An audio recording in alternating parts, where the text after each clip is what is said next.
And welcome, Hoosier fans, to another disappointed episode of the Assembly Call, as tonight your Indiana Hoosiers lost again to Purdue, 57-49, in a game where the Hoosiers basically just lost their minds for 10 minutes in the middle of the game at the end of the first half and to start the second half, and just got completely punked by Purdue, out-physicaled during that stretch, outplayed. And Purdue didn't even really make a ton of shots during that stretch. Indiana just totally lost their minds offensively, could not handle Purdue's pressure defense, could not make open looks, could not get into their offense.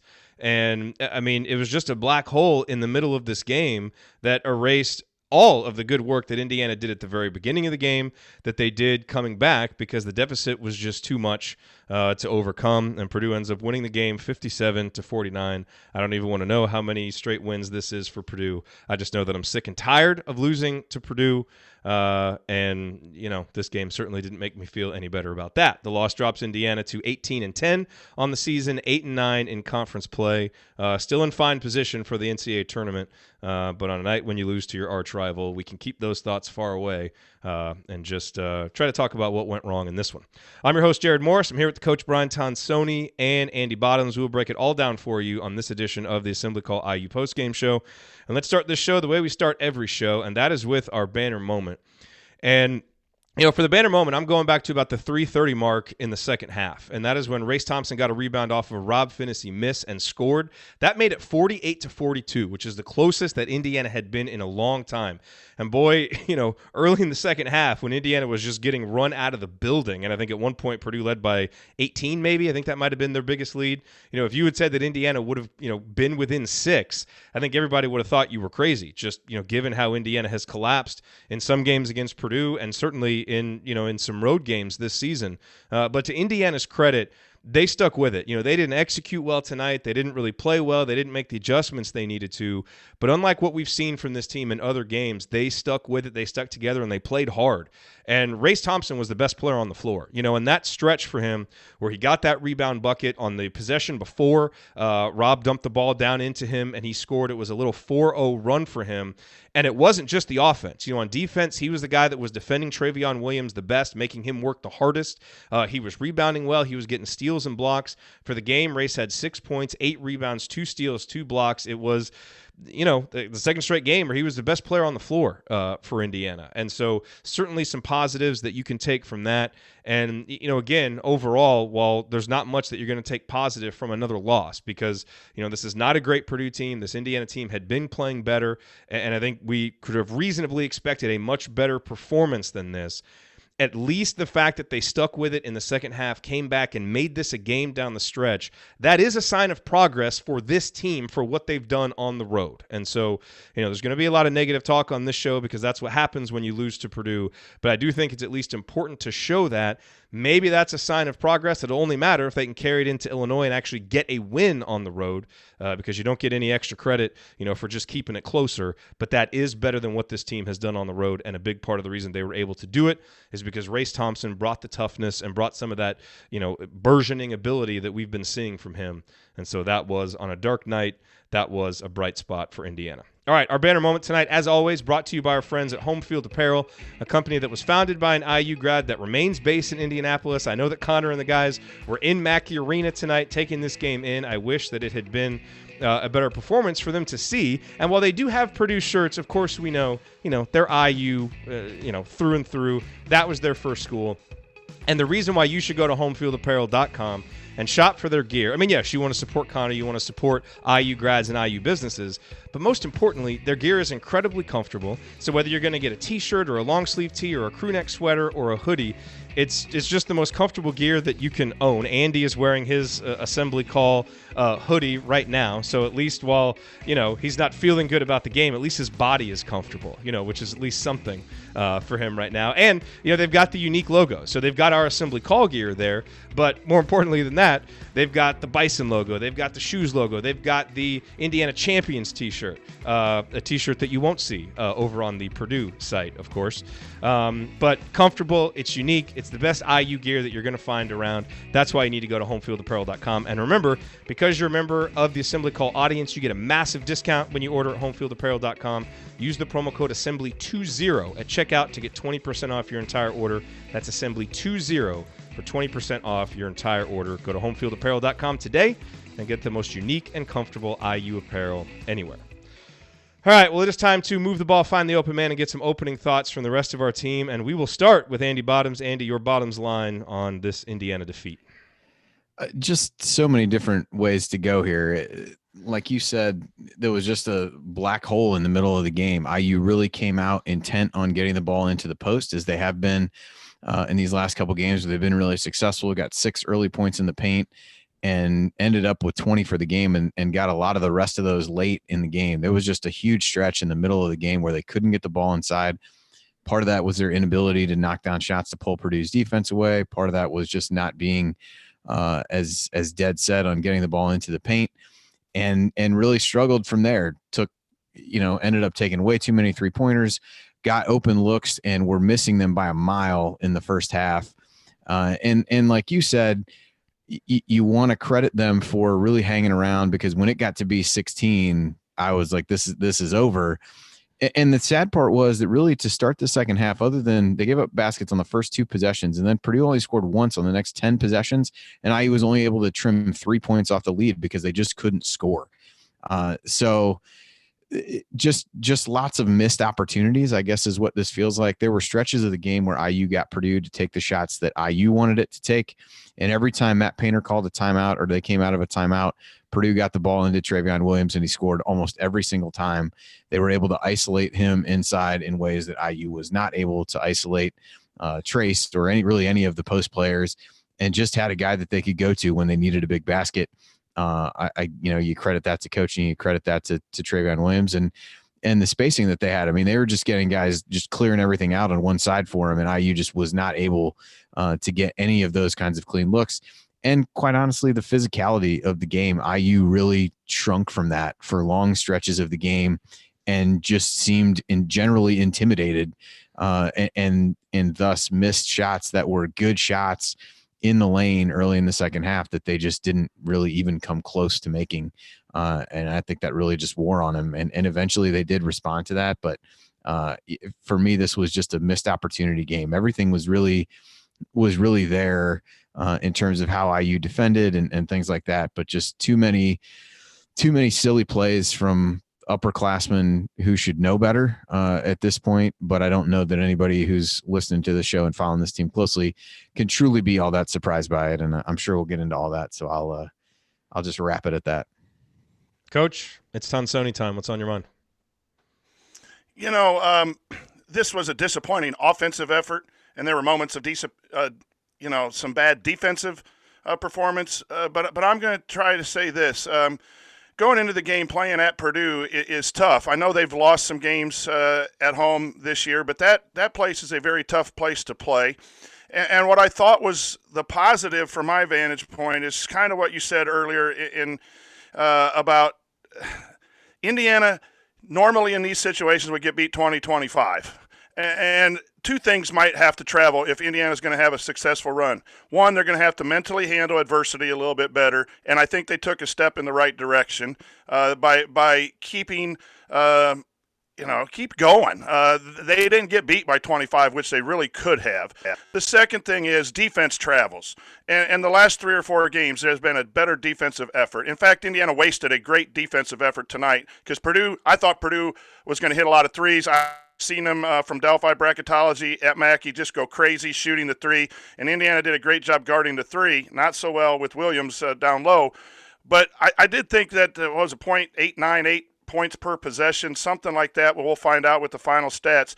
That is what's going to be needed to win at Illinois. That's what's going to be needed to win the last 2 home games. That's what's going to be needed to win in the tournament setting. So in a horrible, ugly offensive performance, poor guard play, all of that, I'm going to hang my hat on those 2 things because you always look for what can carry on after a tough loss instead of always just pointing out, which we will do, the negatives here. But we wasted a pretty good defensive effort tonight.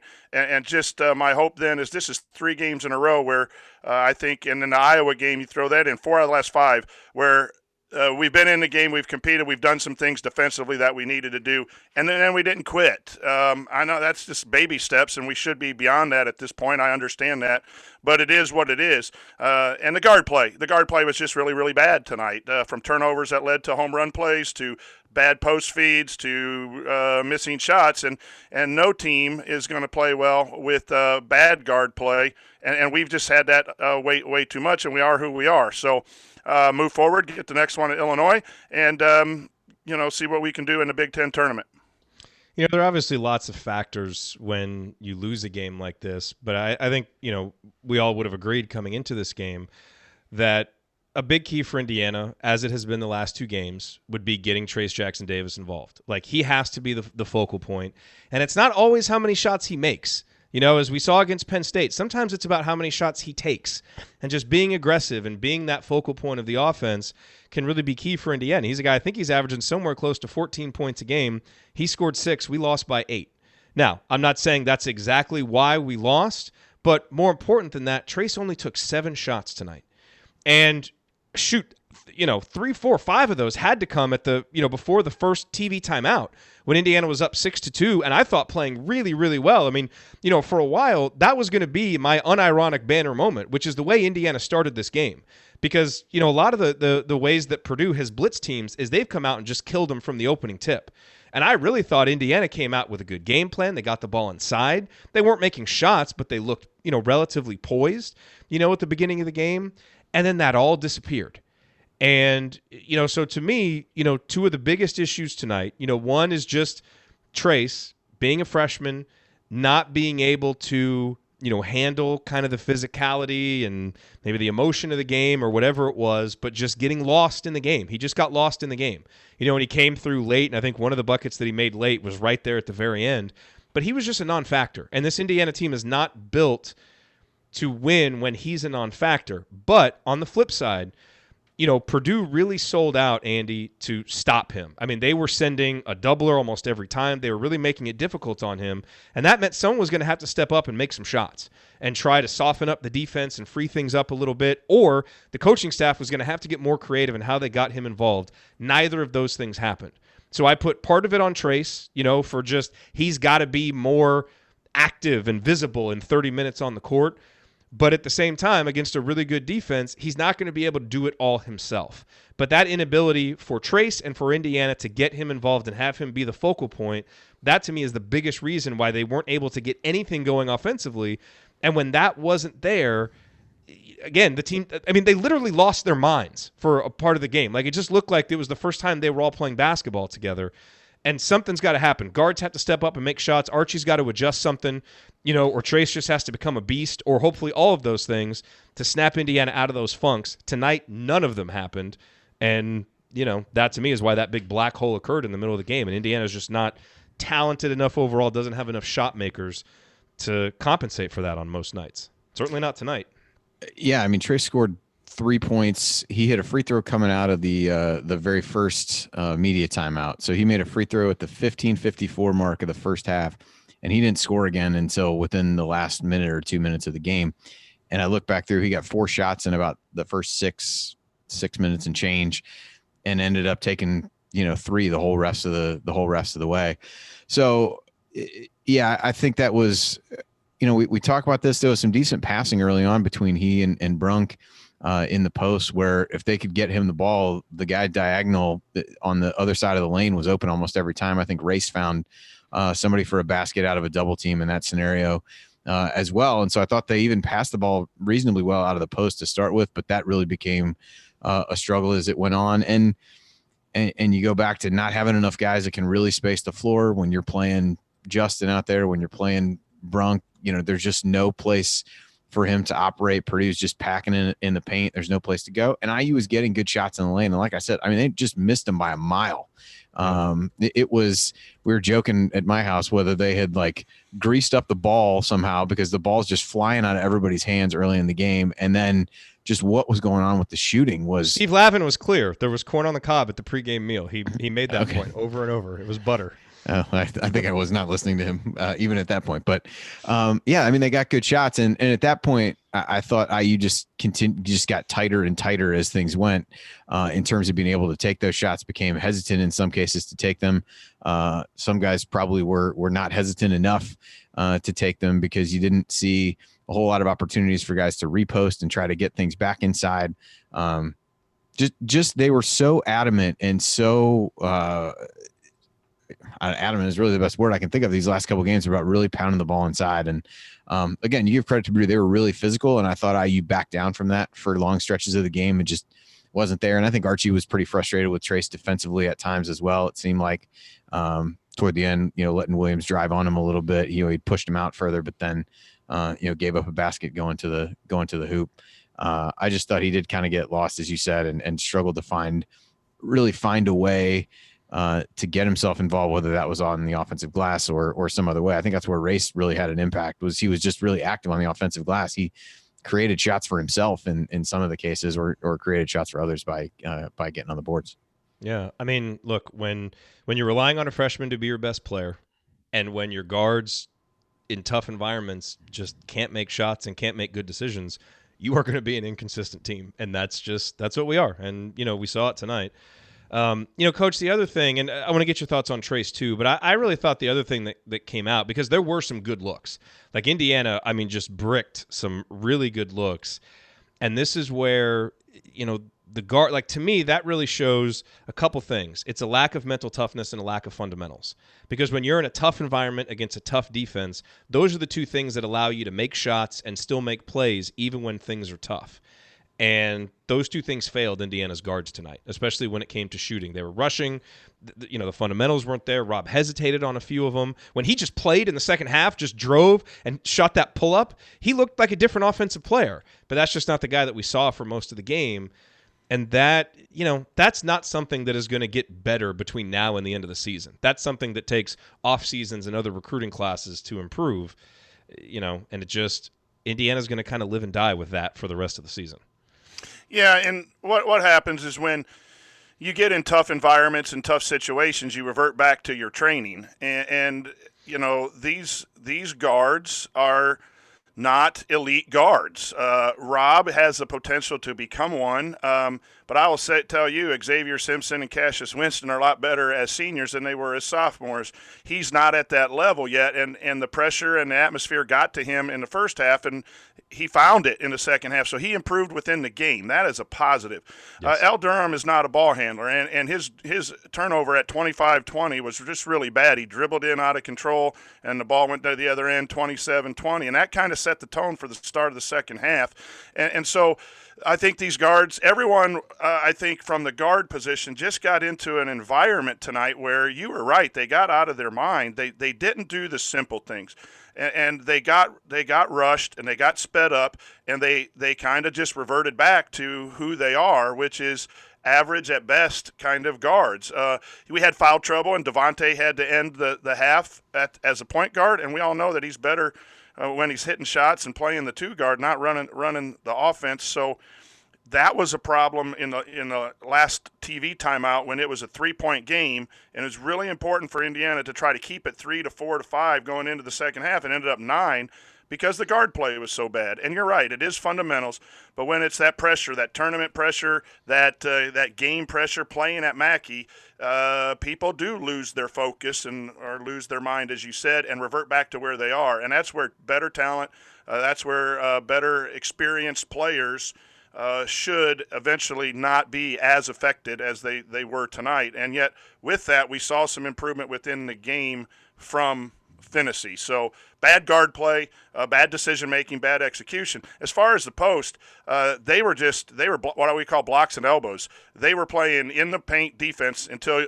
a man caught the ball on the perimeter, and then Purdue would close out. And we've seen that for 2 years now with the lack of good guard play and good shooting. People are just daring Indiana to play inside, from the outside. And when you're hitting at home, you can beat anybody. When you're not hitting and you're turning the ball over from the guard play, then it becomes even tougher on the post players, and TJD let it get to him and wasn't as physical and wasn't as aggressive down the stretch. And so this was an offensive mess tonight, just an offensive execution mess. Some by design by Archie. I think he typically, when posts get double, try to have 3 shooters on the outside. Well, we don't have 3 shooters, so maybe you need to dive someone to the front of the rim to take away that help side, or lift the post to the front to the elbow. Some action there in the lane to help that double team as you back off. So they're all the way around. It's just an offensive mess. Again, I'm going to go back. I'm a defensive guy. We stayed in the game because we guarded for the most part, and I'm going to be positive with that'll win us a couple games down the stretch, and we'll be in the NCAA tournament. Andy, did you want to make a final point there? Well, just the guard play. Coach alluded to that at the end of the half. At the end of the first half, you got Rob on the sideline with 2 fouls. You got Al with 2 fouls, and you're playing Devontae and Armand. And despite that, it's 19-18. You've got the ball. Devontae ends up double dribbling, but it was because he was just casual, like thinking he was going to make an entry pass, and then he gets leaning one way, does that. I mean, that started a sequence of the last 6 possessions for each team. IU had 4 turnovers out of the final 6 possessions, scored once on a pair of Al Durham free throws that were kind of lucky in a sense, where Purdue fouled them off a dribble handoff. And Purdue scored on 5 of their last 6 possessions, all on 4 of them on layups or dunks, the other on 2 free throws. I mean, that was ultimately the game right there. It was a little bit like the game in Bloomington where it just got blown open at the end of the half. And then despite that, like I said, Purdue scores the first 5 points of the second half and then, proceeds to do nothing while IU tries to do even less in that scenario. But you get out of there with those guys on the bench. Rob was the only guard who really felt even remotely under control at any point during the game. And Archie opted to bring Al back in with 2 fouls. Obviously hindsight is 20/20, but would you rather have brought the guy back in who was actually steadying things as opposed to the one who's going to get sped back up? And particularly that last possession where the risk of him fouling with the ball with 23 seconds left is minimal. I mean, Bo Borowski was doing the game, so you can't say that the risk was not there at all. But at that point, do you put him back in? Because Al, Eastern is riding him up the court, sure, but loses control of the ball. Was there a dead ball? Was there a dead ball? The reason Eddie didn't put him in is because Rob's more valuable of the two. You want him not to pick up the third. If someone picks up the third, it's L. So that's the reason. He only has 2 fouls. Maybe just play your best player when a game is teetering on the brink on the road. I hate that. This is really what I was doing, was trying to tee up Jerod to get upset I can't stand it for that long. That kind of thinking loses you games on the road. And that's what happened. No-Gel Eastern knew he was going to get that steal from Al Durham. So, look, if you're going to play the guy that has 2 fouls that isn't a good ball handler, play Rob, because saving him did nothing. I hate that. I hear you. And bad example, Jerod, but Justin Smith had 2 fouls and was sitting in, and Maryland puts him in, and in 10 seconds he picks up his third with 3:55 to go in the first half. Now, they did end up coming back and winning, so that would probably prove your point. But he went in. That's going to happen every now and then. That's baked into the decision-making. But you lose more time auto-benching guys in the first half than I need a break. Anyway, my point was not to do that, but was really that the guard play at the end of the first half is what ultimately I felt like lost in the game or dug them a hole that they couldn't get out of. So just a secondary benefit that I tee Jerod up for his auto-benching rant there. So. But also, guys, I am so sick and tired of losing to Purdue. I'm tired of it. I really am. It's got me on tilt tonight. Sorry. Rob started the second half and gave up 7-0 run too. So it wasn't like Rob was going to come in and necessarily. And I love Rob, and I think Rob's our best guard. But Rob was on the court during the start of the second half, and Indiana got down 7-0 at the start of the half too. So there's no guarantee. Our guards were bad no matter what tonight. And here's the thing. This is now like the second or third time in recent shows where there has been an obvious point where you put Rob on the court, and Archie hasn't done it. And, which leads me to wonder if Archie just doesn't fully trust Rob, because we keep talking like, why wasn't Rob on the court? Well, maybe the coach made the choice for other reasons because he thought the other guys could do a better job, because Rob wasn't doing much in the first half. So I don't know. But I would have had him out there. There might be some truth to that. And if the reasoning to not have him out there was the 2 fouls, then my head will just explode. All right, let's go to the next segment. All right. Here, coming up as we continue our breakdown of Indiana's 8-point loss to Purdue, which I'm clearly handling very well. I will point out tonight's meaningful moments that you might have missed. Then we will go inside the numbers to highlight the most important statistical notes from the game. You are listening to the Assembly Call. Stick with us.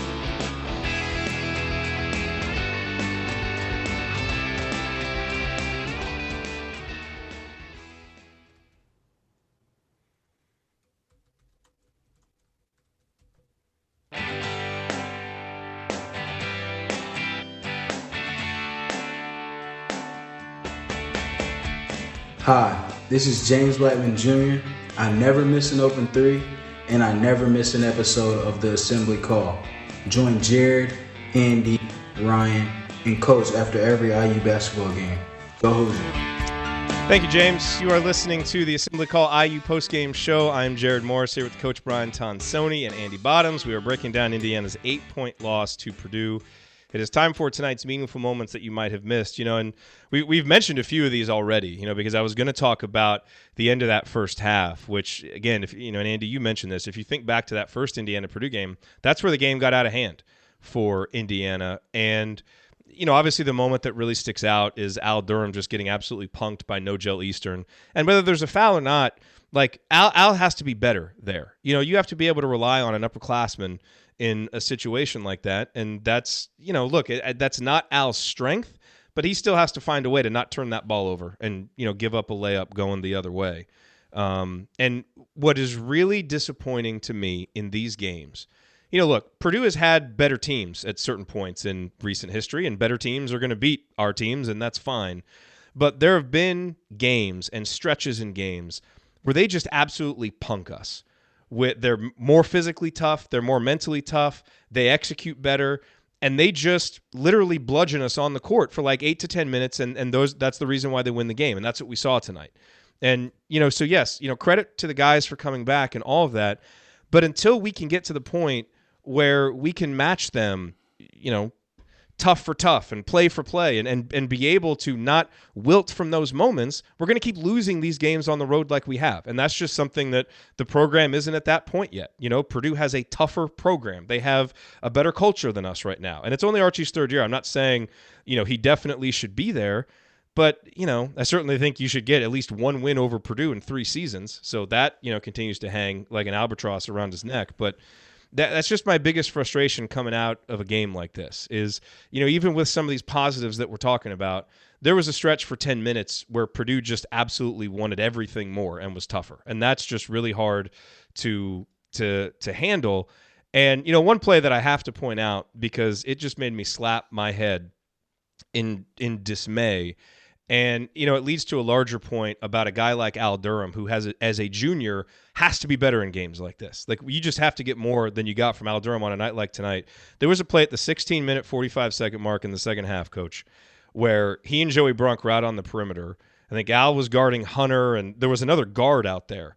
But, they're about to get it kind of settled because I think they did a little dribble handoff, and Al's about to take Hunter, and he switched Joey Brunk onto Eric Hunter on the perimeter. So I don't know if he didn't see who it was or what was happening, but it was maybe the worst example of defensive communication and decision-making of the season because Eric Hunter predictably took Joey Brunk to the lane. And by the way, Eric Hunter, for the second straight game, was the best guard on the floor. He had 17 points, 7 rebounds for Purdue tonight.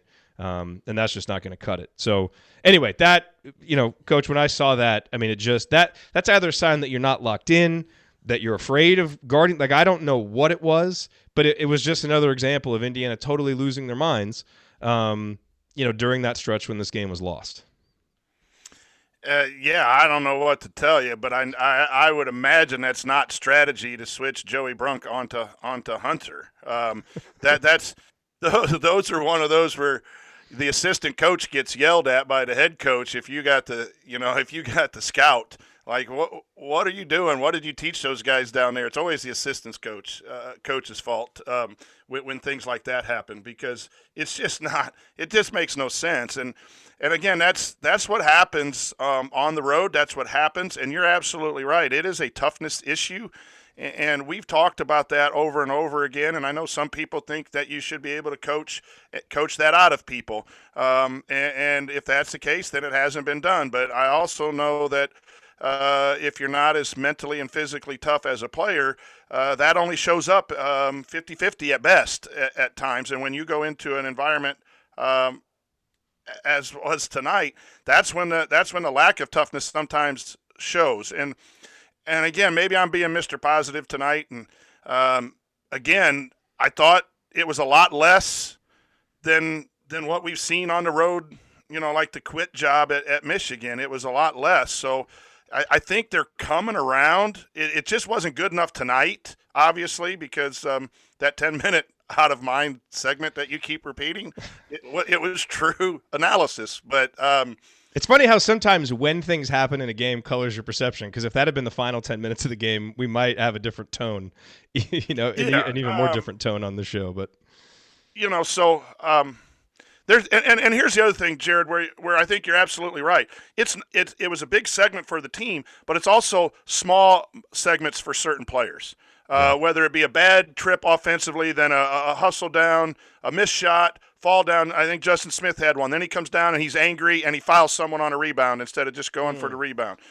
It is small segments. Play. Yeah. It is small segments like that end up hurting when whatever it ended up. You have 4 possessions like that on offense and 4 on defense.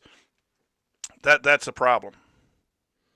Andy, what meaningful moments stood out to you tonight?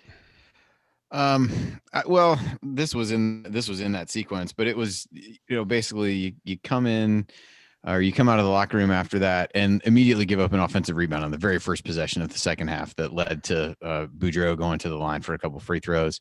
There was another sequence where Rob had had that drive, hit a 3, Race gets a nice block. IU just can't corral the ball and they give up a putback.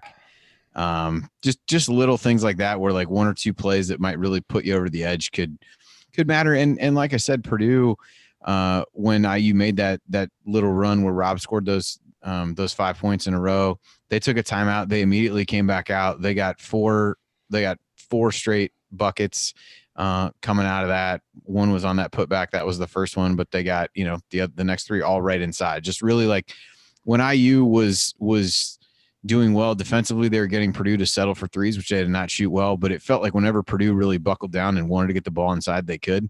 IU really struggled with Travion Williams. Race had a couple good possessions on him. I think he probably did as well on him as anybody did. Not even close in there. And thought the other guys all really struggled in one way or another. And so those were some of the moments. I do think probably good a time as any to talk substitutions. I mean, there are times felt early in the game, made substitutions that took guys out after they're playing well at the beginning. There was one point where they had 5 reserves on the floor at the same time in the first half.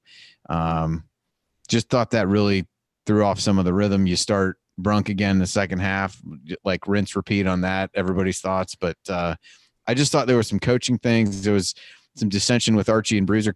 Coach talked about that's what get your assistant coach yelled at. Well, something got him yelled at tonight for sure. I don't think it was necessarily that part of the scout, but yeah, I just thought some of the coaching decisions were head scratching. We talked about this is not an avenue for you to go back into your auto benching thing, but I just thought some of the substitution patterns and lineups were questionable, even when they weren't driven by foul trouble. Yeah, I mean, I even thought that at the very end of the game when we're down by 7, we know we need to take a 3-pointer. Like, we know it, and we're still playing lineups with only 2 shooters. And I get the jokes, haha, we have more than 2 shooters. Yeah, we do. Like, at least, put Rob, Devontae, Al, I don't know, Armand hit a 3. Jerome was, not good at all tonight, but maybe throw him out there. At least give yourself 4 guys around the perimeter who could all make one, because what happens is we ended up wasting time waiting for Devontae to run around a whole bunch of screens because we only had one option. And you're going to foul, so you can do a defensive substitution. Like, that made no sense to me at all. Here's what we as coaches try to do, and so I don't know what got into me today about being the positive one, but what you try to do sometimes in games like this in hostile environments is get people in, get their feet wet, and then get them back out as opposed to waiting. and you do a little more mass substitution, and that didn't work tonight. That was ended up being a bad decision by Archie at the first time out. And then shortly after that, to have the 5 subs in the game, because I thought the bench was not ready to play, and so I'm sure there was what I'll tell people, and it ended up not working, and it was a bad decision. But there was a reason why he went to the bench early in an environment like this, to maybe see who was coming and playing. We do that a lot. We want to see, of our 8 guys, who's locked in early and who's ready to play in this game, and minutes change after that first minute, because you can. In most situations, you can afford a run into first quarter or the first 8 minutes and then adjust later. But I was not pleased with the bench there at the first half. I also thought he went with Joey a little too long. Joey didn't come out, and Race didn't enter the game until the 12-minute mark. And Race, to me, just has to play 25 to 30 minutes. And, Jerod, you've mentioned maybe it's a conditioning thing. Some of these excuses are getting old, to be honest with you. I've been a defender of Archie Miller and defender of the program. Come on, it's the end of the year. You got to play your dudes. I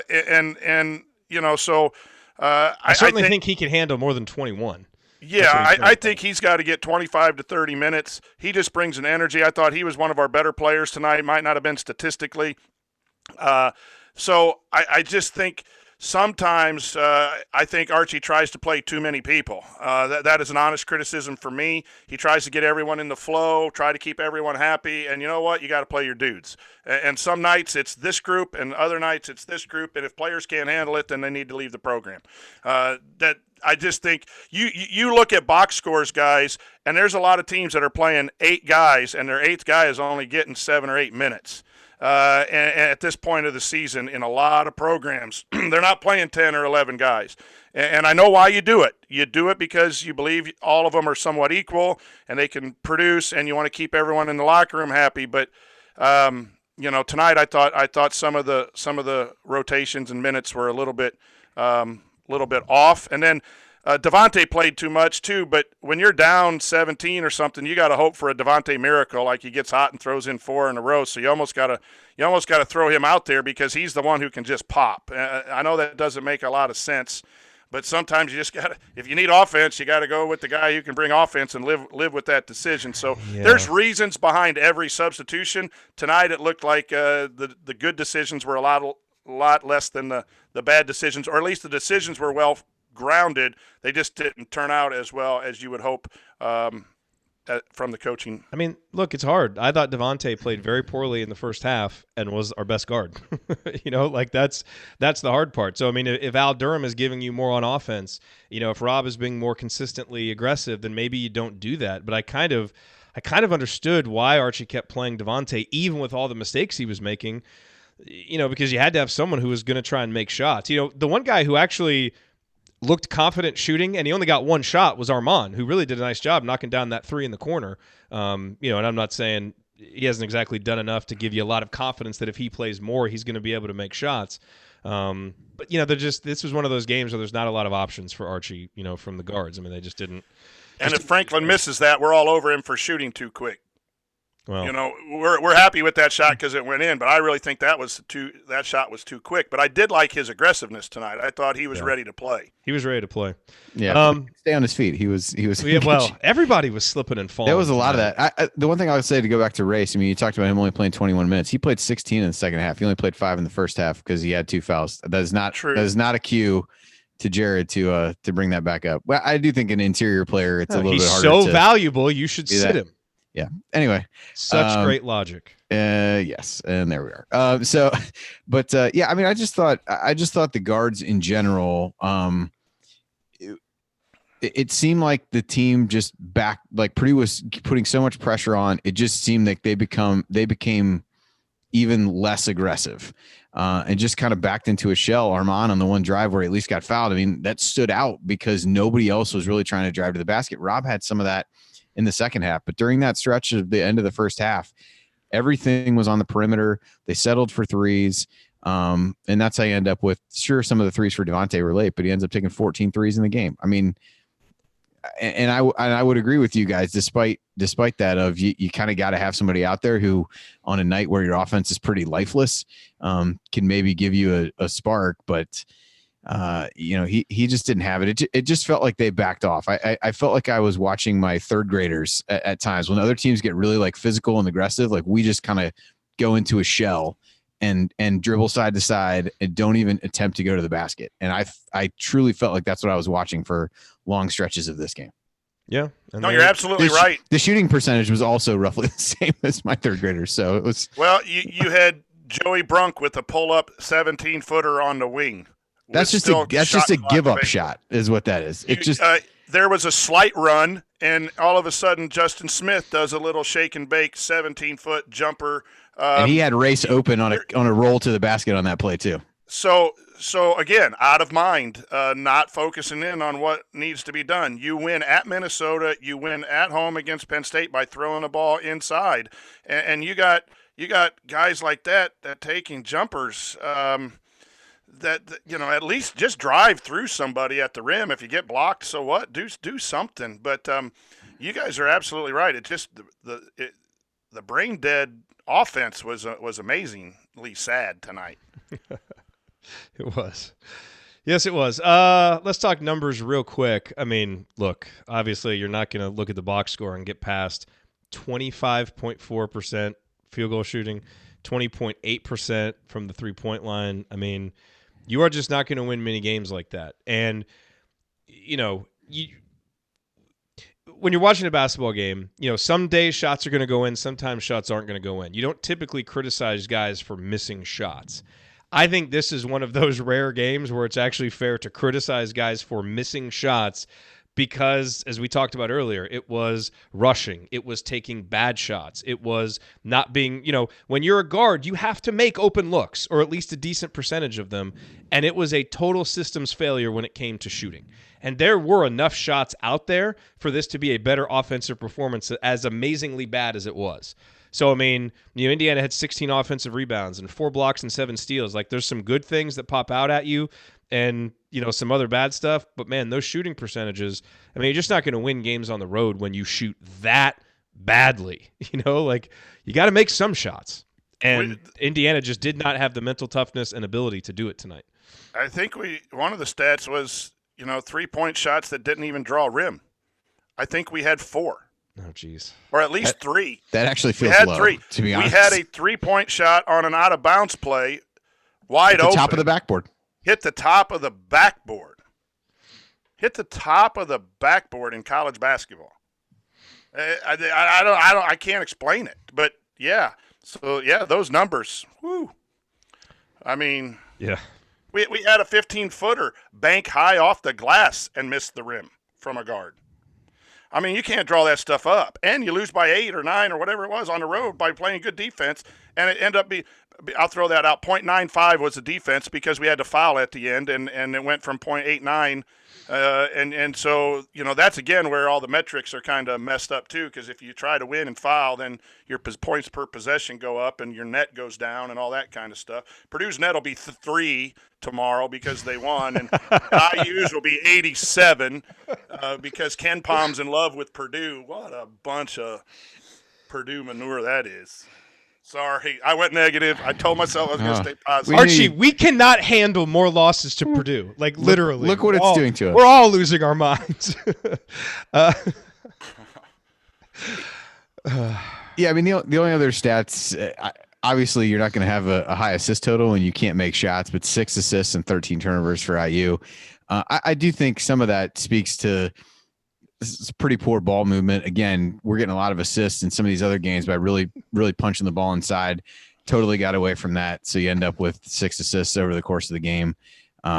Just a lot of just ugly, ugly numbers. Gave up 34 points in the paint for, another game. Really, really held the opponent from a 3-point shooting perspective. Purdue was 2 out of 17, but 34 points in the paint, either through post ups, from slipping ball screens, straight line drives to the basket. I mean, all that stuff was there. IU ends up with 20 points in the paint. But like I said, a lot of those came early and a lot of them came late. There was a long stretch in the middle of the game where IU was not getting their points that way. And even with all those offensive rebounds, got outscored on second chance points somehow, which is tough to do when you have 16 offensive rebounds and you get outscored there. But Here I'm going to piggyback on Andy's incredibly awesome comment right there about points in the paint. When you have to guard the 3-point line, and Indiana was held Purdue to 2 of 17 for 11.8% shooting from 3. If you would have told me that before the game, I would have said we beat Purdue. Because that's what you got to do to Purdue at Mackey. It's not what Iowa did. Iowa gave up 104 points, and Indiana only gave up 57. That's just makes me sick to my stomach that the defensive game plan was to take away the 3, and you did it, and you held Purdue to 57 points and hit the top of the backboard on a wide open 3 and miss. My goodness, this was ripe for a big win to just put us in the tourney for sure. It was there. It was there. And so you got to give credit to the program. If you don't like Archie, it was the players who play defense. If you love Archie, it was a great game plan. You make that decision. But the defense, for the most part, was there. And then here's the other stat is Williams gets 17 shots. When you're guarding the 3, you have to give something up. And unfortunate credit to the coaching staff down at Purdue.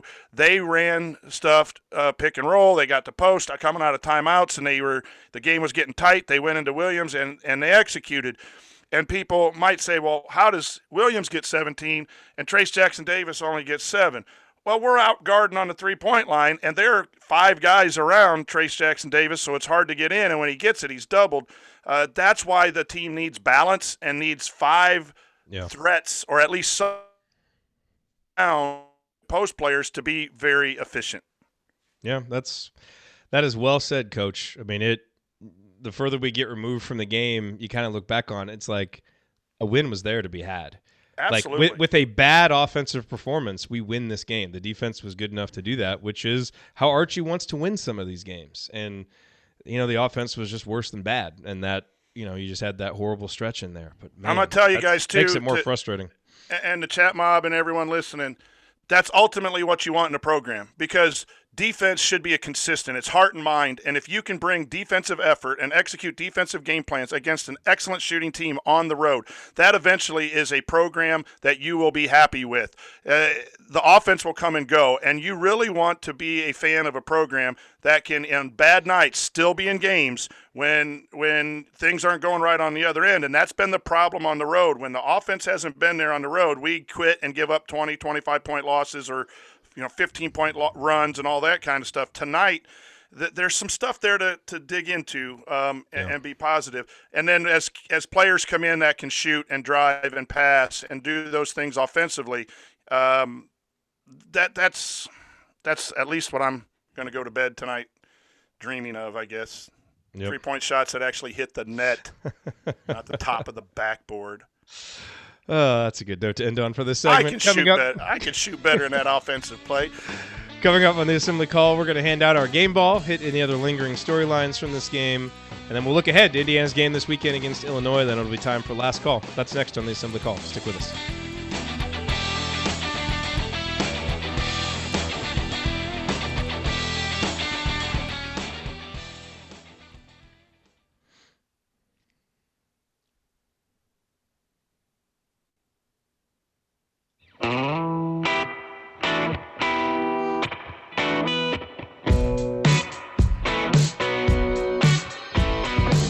This is Nick Zeisloft. I never miss an open 3, and I never miss an episode of the Assembly Call. There's a guy who didn't hit the top of the backboard on his 3-point shots. Nick Zeisloft. You are listening to the Assembly Call IU postgame show. Catch us live immediately following every IU basketball game, plus every Thursday night at our website, assemblycall.com. While you are there, make sure that you sign up for our free IU Hoops email newsletter. Over 7,000 of your fellow IU fans have subscribed. You can also text IU to 66866 to subscribe to the newsletter. That's IU to 66866. All right, guys, I'm Jerod Morris here with Andy Bottoms and the coach Brian Tonsoni. We are breaking down Indiana's 8-point loss to Purdue tonight.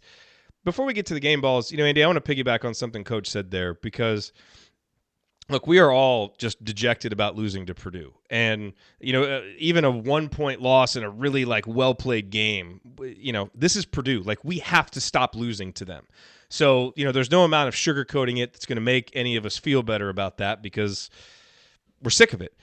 But, I will say the more that we've talked about this game as we've gone through the show, when I remove myself from, who the opponent was and just kind of how we played and what can we take from this moving forward, I feel a little better about it, I have to say, because the defense was better, because the team showed some fight and resolve and some stick-to-itiveness to to make this a game at the end, which I don't think is a small thing given how this team has played on the road, and we can't expect miracles. We can't expect this team to just get massively better, late in February, but we can expect some growth and some improvement. And I do think tonight represented that. And, I know a lot of this has been negative, and again, you're not going to get past that when you lose to Purdue, but I do feel like that is maybe, I think it's, and we started the show talking about it, but I do think it's an important point to underscore that if they can take that to Illinois, if they can take that to the Big Ten tournament, to some neutral court games where they don't just let everything collapse when they start to struggle, then, they're not going to have another offensive performance this bad. So this might be the kind of game they can win that, 3-4 weeks ago might have been a 20-point loss. And in that, I do think there's a little bit of solace that is reasonable to take. I think that's fair. I mean, you look at some of the stats. That's what the amazing thing is. Every stat is terrible, basically. You shoot, like you said, 25% from the floor, 5 of 24 from 3. And it was a 2-possession game at one point within the last couple minutes. So somehow, and to your point, those are games that this team would, when it got to be 16 in earlier games this season, it would have been 26 not long thereafter. So I do think that speaks to some growth over the course of the season. I think it just becomes, we talked about this on one of the shows last week, where there just hasn't been a lot of middle ground. I guess in terms of how this team has played, it seems like everything's either been great or everything's been terrible. This game was more terrible than great for sure, but it was at least maybe closer to that middle of the road mark. But that's, the pendulum swings back so far the other way, where it's, everybody's got things figured out. Look how well they played at Minnesota. They beat Penn State, and now everything is terrible again. The truth is somewhere in the middle. And so I do think if you compare it to some of the other road games, unfortunately, those kinds of just give up performances became a measuring stick for this team. So not giving up doesn't feel great to say, hey, wow, great job improving. You didn't just give up in this game, but the reality of this team is that that's where they are. So definitely curious to see how they'll bounce back against Illinois, they've already played. I think they played Sunday or Monday. They played again tonight, and then they play IU on Sunday. So be interesting to see how they do on that turnaround. Looks like they're about to beat Northwestern, and they just did as they go through now. So be interesting to see how they respond. If they can have another, I cannot call this a decent road performance, but or in a road game late against a difficult opponent. It's one of those things. It's frankly unconscionable that 3 years into Archie's tenure, we're having a conversation like this where we're kind of praising them for not giving in. So, there's that in the macro sense that we shouldn't be there. And yet, I really feel like it's our job on this show to try and meet the team where it's at on a game-by-game basis. And in that sense, there's a little bit that you can be encouraged by for this team and what it might mean for the rest of the season. I realize that requires some cognitive dissonance to maybe hold in your head at the same time, but, this is Indiana basketball, so things have been confusing for a while. All coaching changes take on different forms, and too many times we compare to this coach, that coach, this coach. And the Indiana change from Crean to Miller has some issues that are really there, and so if there's a perfect thing with the coaching change, you would think by year 3 some of this would be worked out, and maybe it should have been open up for debate. But every situation has its unique nuances, and we're fighting through some of that. And yet I think the progress is there, in my opinion, just very, very – it's not as big as we all want it to be. And that's why I've said patience over and over again until I'm sick of that word myself. But, it is. We are who we expected. What the football coach Dennis Green said. They are who we expected them to be. Yeah. Totally missed that quote. All right, game balls. I mean, it's Race, isn't it? Is there an argument for anybody besides Race? I can't. No, how can you give a game ball when you lose to Purdue, though? I mean, I agree, but just I think the argument is whether you give one or not. If you're going to give one, I don't think there's another. We did that once for the Wisconsin game. And this was fine. not that bad. I mean, know, it was so we bad. cannot give one, but I actually feel like Race, I felt like he played. Okay, here's the problem. You know what the problem with this is? Race was the best player on the court, but he's a role player. Race can't be your best player and win a lot of games. He's a guy who supports the best players and makes them better. When he's your best player, you're not going to win many games. Tonight, he was the best player. I feel like he deserves a game ball. I mean, he brought it, but just no one else did. He might 6 be our points. best player the way he's playing. Yeah, well, 6 points, 8 rebounds. All right, let's give him the game ball. Yeah, 6 points, 8 rebounds, 2 blocks, 2 steals. 2 for 2 from the free throw line. And plus, Ryan's not here to do it, so now we can all claim Race because Ryan wasn't here for his game. Claim him by default today when no one else was worthy of anything. So yeah, however you want to look at it. Let's so one guy that we haven't talked a ton about yet is Justin Smith, and I feel like he warrants some discussion because he got a lot of praise for the way that he played at the end of the Penn State game, rightfully so. He made a ton of winning plays down the stretch after really not doing a whole lot for 30 minutes. And tonight, coming off of that game, we didn't, to me, we didn't really see a continuation of some of the things that we saw down the, the final stretch against Penn State. He played the most minutes for anybody, 32, only was able to get 4 rebounds, was 2 for 8, did make, his free throws, was 4 for 4 from the free throw line. But I thought, really like that, the one long 2 that you guys talked about when it felt like we had a little bit of a run going and he jacked that shot, like some of the decision making. And again, he was trying to make, in his defense, nothing's going well offensively. He's trying to make plays, so I'm not going to kill him for that. But, if you're going to go beat Purdue on the road, your junior class has to give you more than 10 points, and 4 turnovers and 2 of 10 from the field. And combining with Al Durham. And so Justin was a little bit more productive, but Indiana needs more from him. So it's just, not his worst performance of the year, but certainly not a winning performance in a game like this. Yeah, I actually thought at the beginning of the game he was active going for some loose balls and active defensively. It just felt like that waned pretty quickly, and then for a long stretch, there was another possession. He took a 3, ended up you got an offensive rebound, and then he goes in the post and tries to take a shot. Like he's just not effective at scoring on post ups. I mean, if you looked at the synergy numbers of that, you'd probably want to, throw bleach in your eyes in the same way that you want to do that when you look at the box score from tonight's game. Like he's just not effective there. So like to take essentially 2 bad shots on one possession in that scenario was poor. That long jumper was, like I said, Race was open rolling to the basket and you just settle for a, kind of fading jumper at that point. And then he had set out for a while and then he came back in and immediately gave up a basket on a backdoor where he just was kind of lazy going after the ball and, didn't get a hand on it. Purdue gets an easy basket again when they had some momentum. I just thought he was a momentum stopper tonight as opposed to a momentum continuer. Honorable mention game ball to Bruiser Flint for going at Archie for something on the bench. Not quite sure what it was, but they got into it a little bit, which in and of itself I don't really think is that big of a deal. Like the cameras happen to catch it. You're losing to Purdue. Two coaches are going to talk. Did you have a problem with that, Coach? I mean, we don't know what it was about, but in and of itself, it didn't seem like anything. My son texted me a while back and asked me if I thought it was a big deal, and I just caught a little bit on a replay here. I didn't have the sound up. Absolutely not. I mean, I get my butt chewed daily at practice. And when you're tight with the coach and you're working for a coach that you love, if you're not getting it, you're not working hard enough. I mean, that's just, I've been told to shut up. I've been told that's enough. I've been told to get my head in the game.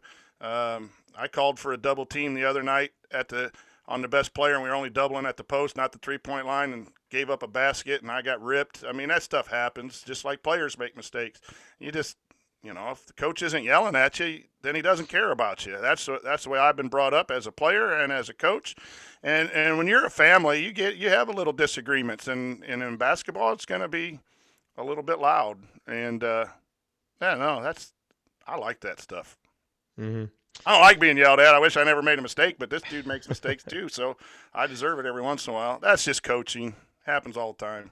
One other guy that I did want to talk about before we get out of here is Rob, and we've talked about him some before, but and certainly we talked about his struggles in the first half. He doesn't play there at the end. Andy, we saw for like a brief stretch in the second half the guy that we were hoping we were going to see all year long, where he drives to the basket, and is makes a layup, had another drive to the basket, and he had that little reverse layup, had a little pull up 3-pointer that was dare I say Yogi-esque that he made. And it's like when he gets out of his head and he, sees an open lane to drive and he just goes for it, or when he's, just shoots it in rhythm, he can really be a good dynamic offensive player. But for most of the game, it feels like he's overthinking everything. And there was another opportunity. I think Devontae shot faked and then, passed it over to Rob, and it looked like he had the opportunity to shoot it, but then he head faked it and then, just hit it off the front of the rim because he just started overthinking it. And, so again, for most of the night, we kind of saw the tentative Rob and that brief flash. And if he can somehow bottle that and do that for more of the game, that's the guy we need him to be. But for most of the night, it was too much east-west, too much, you can almost see he's trying to do like the start-stop and play with some change of pace, but he never actually gets going, and so it was great to see that brief flash, but to a certain extent almost made me more frustrated. Like, man, where is that for greater stretches of the game? And I guess what I mean by that is it really just seems mental with him right now, because you see him physically make the plays, and then for so much of the other game, it just feels like he's too far in his head to do it. Yeah, he does seem like a guy to me. A couple things that you hit on stood out. One was, those couple drives to the basket was – it was one of the only times that anybody from the perimeter drove with the notion that I don't care what's going to happen, I'm going to get to the rim. And we talked before about IU just physically got manhandled and really became tentative. Like, they could be effective in those scenarios when they actually tried to attack the basket. We talked about Armand. He tries to go to the basket, gets fouled one of the times, turned it over another time. But yeah, I thought Rob, did that. And I thought early in the second half, he always feels like a guy to me that he has a good sense for when this team really is dying for somebody to step up and make a big shot, and he's willing to take those. In a lot of cases, he took a couple shots, I think, early in the second half. I know of at least one that I can think of. He missed a 3 on the first possession. He missed another jumper a couple possessions later, and they turned the ball over a couple after that. I felt like he was trying to be aggressive because he seems to kind of know when things are unraveling a little bit, and he's trying to be the guy that rights the ship. That was not effective in that scenario, but I you like to see that from your point guard in some ways. But yeah, I do think it's mental, because the one that you're talking about where Devontae gives him the ball, he ends up shot faking, taking a dribble to his left, I believe, and then shooting, as opposed to just shooting it initially when he got the ball. So it definitely feels that way from the outside looking in, that it seems more mental than anything. But you look at the turnover numbers, he had 1 turnover in the game when Al and Devontae were the other primary ball handlers, when he wasn't, and they had 7 between the two of them. I mean, it underscores how important he is to be on the floor. And like I said, he was really the only guy that felt kind of in control, even when he wasn't being as aggressive as he was at times in the second half. He at least was not getting sped up in the same way that other guys were. Yeah, I think he has to be better. He has been disappointing this year, regardless of the reasons, the injury, the lack of practice, whatever. But we all expected more of Rob. I still think Rob's our best guard, and really the only guard who can run an offense and get Indiana into what they want, and much is needed of him. But he has not performed to that level. He's just way too tentative, and I think everything that has been said is correct. He's thinking too much. He's trying to do the right thing instead of just playing, and when he loosened up and drove the lane and is looking for shots, then that's going to open stuff up. And whether it's he's afraid to get hurt again after a couple, the concussion last year and this or whatever, he's got to put that beside him. But he's got to be better, because he's really our only option at this point, and for this year. And so you can't excuse his play. And as far as Andy, the turnover thing too is, I'd be interested to go back and see when he's had 3 or 4 turnovers. Sometimes I think he's actually played better because he's going at a better pace or a better clip. You never want turnovers, but sometimes you can prevent turnovers as a player by not playing aggressively. and not taking appropriate chances. So there's a fine line between that. If you really have, Magic Johnson, I think at one point he was a career all-time Big Ten assist, but he also, or all Big Ten, but all NBA is with assists, but he also had a lot of turnovers because he was pushing the pace. And I'm not even equating Rob to that. I'm just saying at the point guard position, I'd rather, if someone's going to have turnovers, I'd rather be Rob than it would be the other guards because he would be handling the ball more. But it's time for him to start playing the way he can play. And maybe some recruiting news will put a little fire under him too to play better. But we've been awfully patient with Rob on this show and in the chat mob. I think he's got to be better for Indiana to make any waves the rest of the year. Well, that's a good segue to the Illinois game because that was perhaps his best game overall last year. He was awesome in the game at Illinois last year, which Indiana absolutely dominated. Now, this is a much different Illinois team this year, Andy. You want to give us a quick preview of that game on Sunday? I think we all know the stakes. If Indiana can get to a 19th win, get another road win, now you're probably writing them into a bracket and pen. You're just trying to figure out what the seed is if they can get a win like that. So, especially a quality win over a team like Illinois. But road wins are not to be taken lightly. So what is Indiana going to have to do against this solid Illinois team? Yeah, when you look, like I said, they've played, it'll be their third game over a 7-day time period. So maybe that helps a little bit, although their first 2 games were against Nebraska and Northwestern. So I guess if there's a week to play 3 games in 7 days, those would be good 2 teams to play against. I mean, really, when you look at the conference only efficiency numbers, there's a lot of ugly numbers really for both teams, other than the fact that Illinois is second in defensive efficiency overall. They don't force turnovers at the rate that they had before, and Underwood has really changed the way that they play defensively, where they're really getting overextended last year, and that was one of the things that IU excelled with in that game, was they were able to get by the initial ball pressure and create a lot of easy shots for themselves after the fact. So if they do they're first in defensive rebounding percentage, or second in effective field goal defense in league play, this is, and they're third in defensive free throw rate. So they do a lot of things well defensively, which on the heels of a game that saw you play the way that it did tonight on offense probably doesn't make anybody feel dramatically better. And then offensively, they're really strong on the offensive glass, but they've not shot it well. They're actually last in 2-point and 3-point shooting in league play, which probably is surprising to some, given some of the offensive weapons they have with Dosunmu, leading the charge there. Trent Frazier is a guy who can get hot.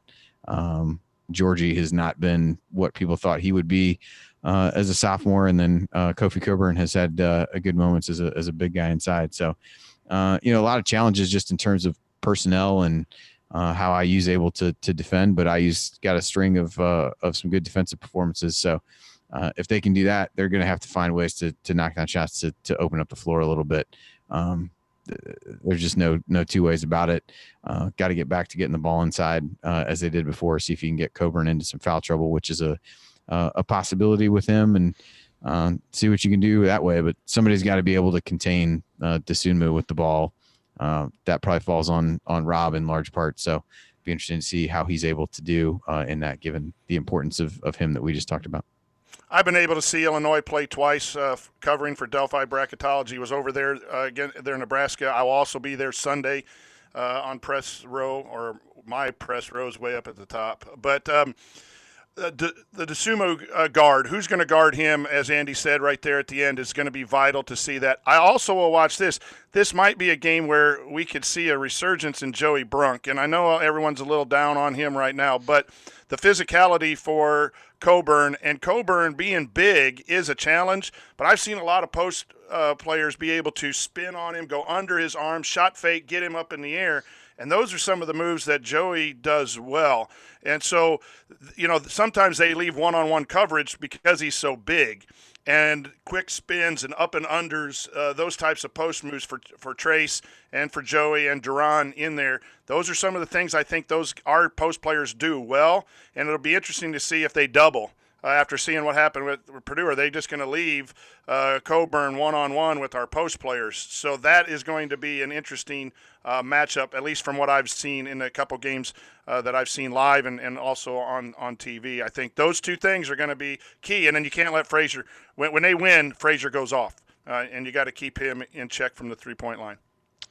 The KenPom ratings have updated. It has been a long and winding road to get here, but we finally have kind of the profile that I think we expected more at the beginning of the season. There's been a team where the offense has been outpacing the defense for a lot of it. The offense now 63rd in the country in adjusted offensive efficiency. It has taken quite a dip over the last few games. The defense now 31st. So there was lots of talk at the beginning of the year. Could this be a top 20 defense? It's trending in that direction. I don't know if it'll actually get there, but this is a little bit more like what we thought we'd see. It just hasn't. The numbers haven't matched that, for all the season. But I just thought that was kind of... Purdue up to 7 in KenPom now after that. They are 26. They're 26. I'm sorry.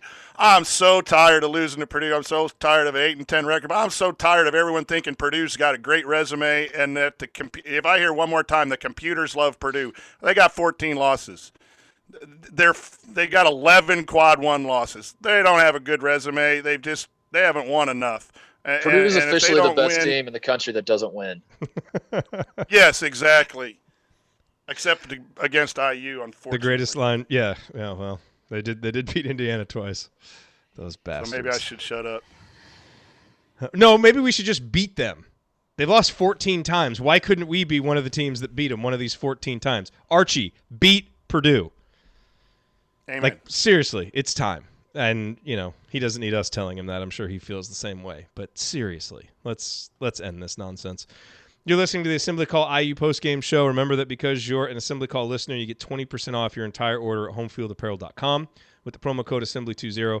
So if you want a great deal on the most comfortable and unique IU apparel that you'll find anywhere, go to homefieldapparel.com, use the promo code Assembly20 for 20% off your entire order. All right, guys, it is time for last call. Andy, your final thoughts on yet another Indiana loss to Purdue. I don't know. We've covered this game, I think, as well as it can possibly be covered from an IU perspective at this point. I do think the pendulum. No humility there from Andrew. Well, Bottoms. No, I just mean, like, what else are you going to say about it? I guess is maybe a better way to say. Maybe a better way to say that. But I just think. It becomes so easy for everybody to react strongly to this team because every performance is such an extreme. It feels like that, one game everything looks great. The next game, it's arguably the worst shooting performance IU's had. Actually, John Gasaway said IU's worst shooting from the field in over 6 years. So we could all witness some level of history tonight, apparently. But so you get into those scenarios, it just makes it hard to really get any kind of read on what this team is and what they're going to do the next time out. So you kind of makes you want to take the positive approach that coaches attempted to do and say, hey, the defense has been solid over the last few games. That's something that potentially this team can hang its hat on as it goes forward. And then you just hope that they can figure some things out offensively in terms of getting the ball back inside and being more adamant about doing that, settling for fewer 3-pointers, trying to drive and at least draw some fouls. Just to do something. I just thought there were too many give up shots where it was, instead of making Purdue work defensively, they just settled and took the first open three that they could get and hoped that it went in. And far too often they did not, and far too often they didn't come close at all. And so it really just comes down to what they can do. If they can bounce back and find a way to win at Illinois, that's a huge win from a tournament perspective. And if you can't, really puts a lot of pressure on those couple home games that do seem winnable, although Wisconsin strolled into Michigan tonight and won. So, you just never really know how this team's going to react to situations like that. So you hope that you don't get there. But I think most people, if you looked at this 2-game road trip, the most likely outcome, given what we've seen from this team, is to go 0-2. And we can not be happy about that and not be happy with the way they played tonight. But you'd be hard pressed to look at that stretch and say, yeah, these are games that IU is going to win. So if they can split, find a way to win one of them, I think that's great. But these are games I look back at when I, kind of picked the record at the beginning of the season. These are not games that I thought IU would win at the beginning of the season. They're not games that I think IU is going to win now. And then you just kind of put your eggs in the basket of those home games at the end, it feels like. So I'm going into the Illinois game with low expectations, as should anyone after watching this offensive display, and hope to be pleasantly surprised. Okay. Your moment of optimism from Andy Bottoms. I mean, you're not wrong. So, Coach, last call. We are who we are. We're an inconsistent team who plays inconsistent, but we play inconsistently a little better now, which makes no sense. But that's just what I had to say. I mean, tonight was bad but better. That makes no sense. But out of the last, you take the Michigan game out. After, when we were all together in the Purdue performance and everyone's heads was down and we thought the season was going to a place that we didn't really want it to go, 4 of those 5 games have been competitive, and 3 were wins. We didn't think we'd win on the road at Minnesota, and we pulled that one out. Then you have a top 10 Penn State team, and you give up a 19-point lead and get down 6 and didn't think we're going to win at that point. So winning 3 out of the 5 and losing at Michigan and losing at Purdue is not a bad run of games. And again, it was a 3-possession game with 2 minutes to go when you played absolutely crappy offense. Again, you don't want moral victories in this game. You either win or you lose. And Indiana lost because they played bad offensively. But again, you go to practice tomorrow or the next day and you get better and you try to win the next game. And that's what you do as a player, and that's what you do. And you hope the inconsistent play, we fall into one maybe at Illinois or against Wisconsin at home or something like that. And that's just where we're at. We are who we are. And we saw it a little bit tonight. It doesn't excuse it. It needs to get better. But on to Illinois and get a road win there and see where we're at. Yeah. Good perspective, Coach. And Andy, what you said is all very true. Yeah, the disappointing part about tonight, aside from the obvious, is I think for any of us who may have thought, okay, we won at Minnesota, we beat Penn State, like maybe this team is really ready to make like a big leap down the stretch. It's funny listening to Crimson Cast and, listening to Scott get all excited trying to talk about scenarios where Indiana like wins out, and no one goes from total apathy to talking about winning out like Scott Caulfield. It's truly a breathtaking skill that he has, and I appreciate him for that. And we love Scott. But that what's disappointing about tonight is, that kind of maybe quantum leap for this team that maybe you kind of hope and expect. That's off the table. We went to Purdue and we lost kind of how we were supposed to lose, and that's really disappointing. But, to your point, Coach, like everything else is kind of, honestly, that's kind of where this team should be based on what we saw through the first 27 games, and if you choose to view it, outside of black and white terms, and if you try to kind of color in some of the shades of gray, you can walk away from this seeing some positives to take into some games down the stretch if you want to. And if you don't, and you just want to focus on losing to Purdue, more power to you. We try to color in the shades of gray on this show. I think you've heard enough that for the most part, I'm going to go to bed tonight just pissed that we lost to Purdue, but it's, if you're trying to just kind of meet this team where it's at and figure out maybe what it means, moving forward, if some of this defense that we've seen can continue and if it's real, that's going to put this team in position to win some games down the stretch, and the guard play may never be consistent enough. The shooting may never be consistent enough to, string together 3, 4, 5 wins. But if Indiana can keep winning 2 out of 3, they're going to finish with a season that I think we're all going to ultimately look back on and say is successful. It's not obviously where we want Indiana basketball to be, but it'll be a step in the right direction. And if we string enough steps in the right direction together, we'll eventually get to where we want to be. So I don't think tonight was necessarily a step in the right direction because we went and lost to our rival, and that sucks. But what I'm hoping for is that in hindsight, maybe at the end of the regular season, we look at this and it's like, yeah, we lost to Purdue. That offense was terrible, but you kind of saw the defense continuing to improve. And so hopefully that's what we see. That's the last little bit of solace I think that you can take from a night like tonight. But ultimately, Archie Miller and Indiana have to start beating Purdue. It didn't happen tonight, and that's the bottom line. And hopefully this team can regroup, go out on Sunday, and try and get a win against Illinois, because that would obviously be very good for the NCAA tournament resume. All right, that is going to do it for us on this edition of the Assembly Call IU postgame show. If you want to see us do the show live and be part of the live chat, make sure that you subscribe to our YouTube channel, youtube.com/assemblycall. And don't forget to go to assemblycall.com or text IU to 66866 to join our free email newsletter. Special thanks to our longtime listener, Bob Thompson, who produces a lot of the music that you hear on the show, and thank you for listening. We'll be back to talk IU hoops again with you on Sunday after IU Illinois. Until then. Take it from me, Christian Wofford. Keep your elbows in and your eyes on the rim. Go Hoosiers. Thank everybody for coming out. All right, I got to get out of here, folks. Thank you. Can your mom bring some tiramisu? Tiramisu would taste nice after a loss. Oh, man. Here's another thing, and I know we got some people in the chat mob who just are hating on IU, and that's okay. Guys, we appreciate you still being in the chat mob, even with your commentary. How many teams make the tournament with inconsistent play from juniors and seniors when your juniors and seniors are supposed to be your better players? You know, a lot of teams get to tournament when their freshmen and sophomores are supposed to be better players. We have a special freshman, yes, but it's just inconsistent play. And again, it's just tough. It's tough to win consistently and in tough environments when you get that kind of effort.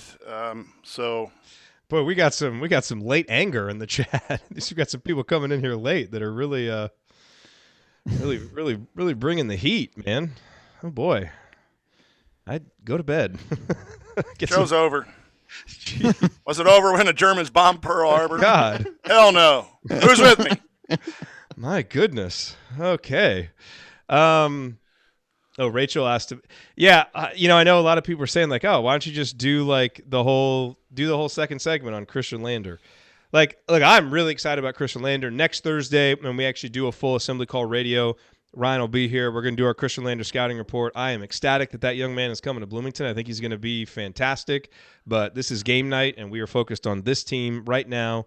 And, Christian Lander wasn't here to help us beat Purdue, so that wasn't really a topic of conversation for tonight. But we will have a lot of conversation about it later, on Assembly Call Radio when we're not doing a post-game show, obviously in the offseason. But, we have one job on nights like tonight, and that's to talk about this game.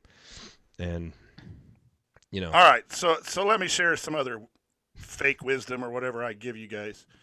So you give us good wisdom, Coach. Our Western team beats a ranked number 5 team in the state. We score 64 points. We shoot 31 of 32 from the free throw line. Our best player 16 of 16 in the fourth quarter. All right, we upset the number 5 team in the state. Man, that's some Greg Graham stuff right there. We come out Tuesday against a 1A team or a 3A team, a 1A team. Solid 1A team, not great, but a team we're probably 15 points better than, and we win in overtime. We only score 41 in regulation. We couldn't hit the ocean from the beach. We shot 20 of 33 from the free throw line. It wasn't the coach's fault. It wasn't the player's fault. We had a bad night. I mean, if we had a post-game show, maybe Carrots would be saying that Western was crap for going into overtime at 41. I mean, Carrots is the name of a chatter. For those of you listening and wondering why Coach just talked about carrots. I don't like carrots in food. I'm just thinking of that right now. I'm not very happy. It's filthy carrot 22.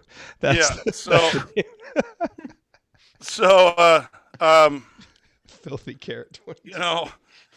Filthy Carrot 21 was taken, so you had to. Sometimes teams fluctuate, and when you are a shooting team that's hot and cold, you're going to have good shooting nights and you're going to have bad shooting nights. And what carries people and what I'm trying to get across to you is our guys are tough and our guys play defense. And if Indiana is starting to move that direction, that's a positive, and I'll always point that out because I'm going to be a fan regardless. So, sorry, Carrots. I mean, that's the thing. I kind of don't have time for fans anymore that want to view everything in black and white. I just don't, because game by game too. You have to win. Obviously, it's win or lose. Like, that's what ultimately determines whether something is successful. But it's a long season. And the truth is, like, Indiana won at Minnesota, but there were some things they didn't do well that night. And part of the reason they won is because Minnesota really didn't shoot that well. Like, they probably didn't play well enough to beat them by 12, but they did. Penn State, they won a big game against a ranked team, but had a long stretch of play where they didn't play well. Like, if you're not here to kind of like understand the nuance and the shades of gray, don't listen to this show and just look at the box scores. For God's sakes, what are you doing? So I'm starting to lose patience with, and I get that we want to win, and I get that that's the bottom line, but I'm losing patience with that kind of simplistic analysis and public discourse, because it doesn't do anything to actually further the intelligent conversation of IU basketball. You know, like. Well, the reality is that at this point, we're 28 games into the season. Like, you know what this team is at this point. So to expect, we can argue where they should be on the trajectory of, what Archie's trying to build and whatever else. But at this point, you've seen this team 28 times. You've seen them be wildly inconsistent, and play incredibly poorly on the road. So to a certain extent, I don't know what you're expecting. So you can get upset at that is the expectation, but there's a large enough sample size with this team to know that the range of outcomes is pretty wide on any given night of who's going to play well, how well the team is going to play in total, how well they're going to defend, what they're going to do. That's just who this team is. To Coach's point, like, it's an inconsistent team.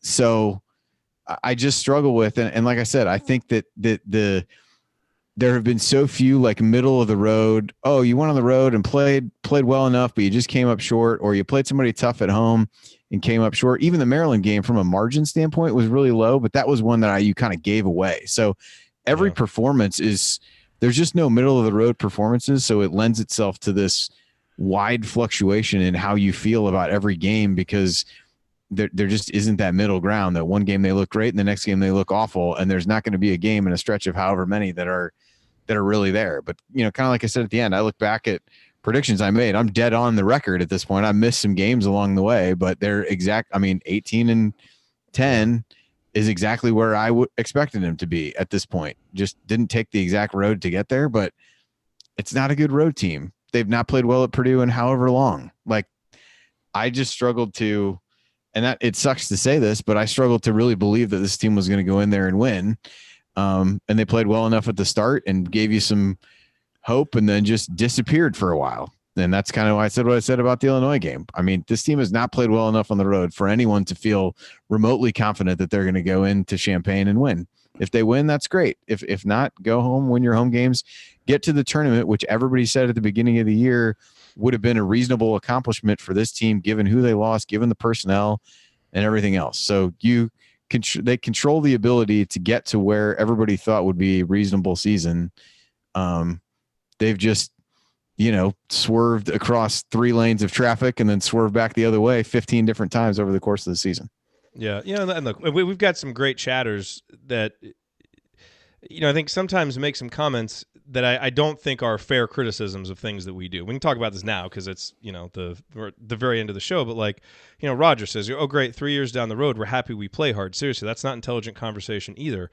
And I mean, literally, that's not the point that we made. And I went to great lengths to say that. Like, what we said is, if you want to squint and find a positive in this game based on what this team has done, you can view that. But in a macro sense, the program shouldn't be at a point 3 years into Archie's tenure where that's something that we're praising. It's just based on where this team was.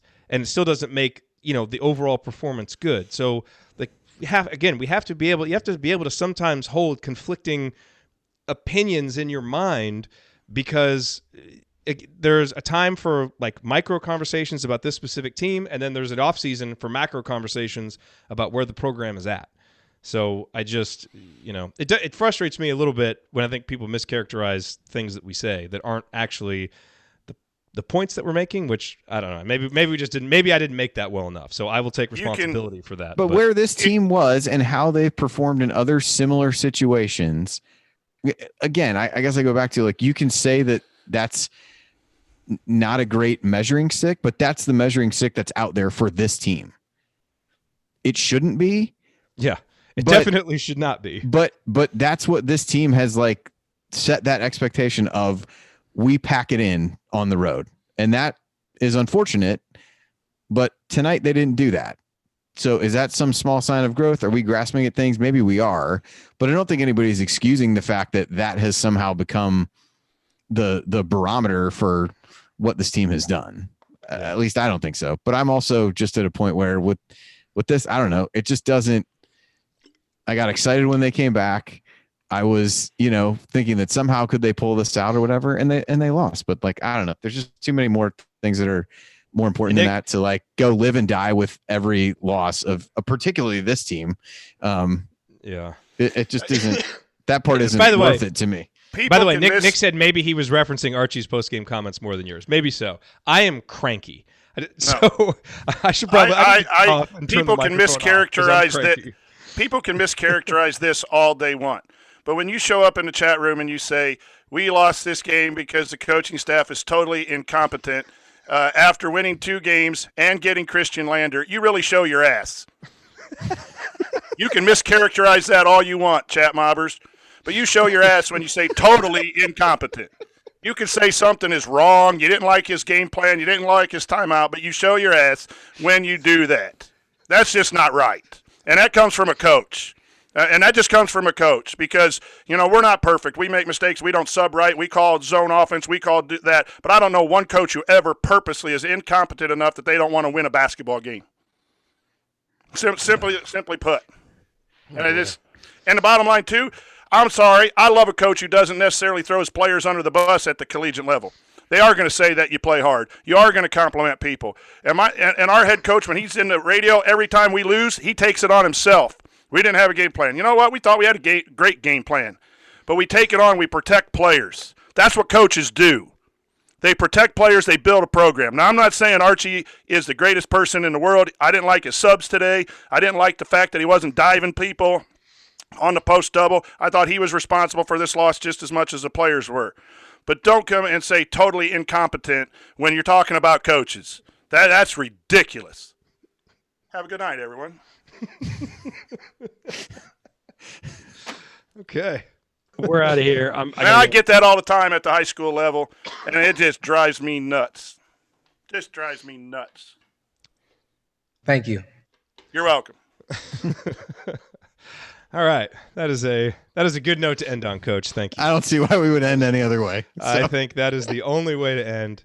Hey, Chat Mob, we love you guys. Thank you for being here. We all have to be here for each other after these games because we get frustrated and sometimes we go at each other and we have different opinions on it. We just want this team to win. Even Filthy Carrots 22, he or she just wants Indiana to win. Maybe handle it a little differently in the Chat Mob FC 22, but we know that you just want to win. So we got to stick together. Let's stick together. We come here, we vent. I'd much rather everybody vent here than vent on Twitter. I will say that. So if you have to get something out, get it in the Chat Mob rather than putting it out on Twitter, especially if it's about a player. So that's why we're here. Anyway, any final thoughts? I got to say I've let you pull drops from this episode, Coach, because that was good. Is Coach still there or is he frozen? Well, he did say he did tell everyone good night. He did. He's just very stoic right now, I think he's at the gone. very least. No, I think he is too. So I think he's gone. All right. Well, hopefully better things on Sunday. We'll see.